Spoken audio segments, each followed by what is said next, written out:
Trimax. Bandita.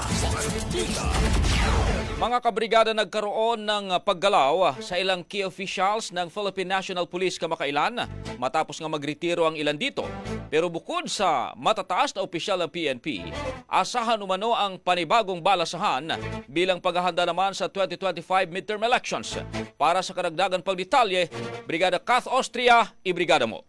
Brigada. Live report. Bilang paghahanda sa 2025 midterm elections, aasahan pa ang balasahan sa Philippine National Police. Maaapektuhan nito ang mga regional directors, provincial directors at station commanders na matagal na sa kanilang mga areas of jurisdiction. Now we expect that there will be some movements, particularly those matagal na po na regional director. Again, this is in preparation po doon po sa mangyayaring election po sa darating na taon po, at this will not only limited dito sa mga key officials, pati na rin po doon sa ating mga provincial directors and down to the station commanders to make sure po na hindi po yung may mga familiarity within doon sa areas of jurisdiction po nila. Maalalang sunod-sunod na nagkaroon ng movement sa PNP kamakailan matapos magretiro ang ilan sa senior officers nito.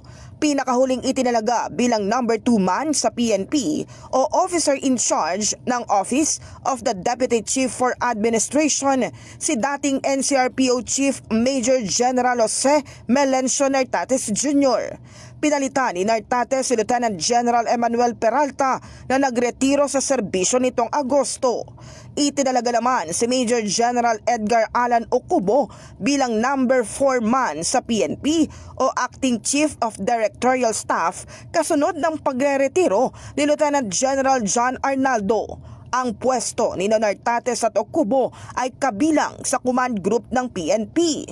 Muli namang nanawagan ng pambansang pulisya sa mga pulis na manatili silang neutral, non-partisan at apolitical. In the heart of changing lives, ito si Brigada Kath Austria ng 105.1 Brigada News sa FM Manila, The Music and News Authority.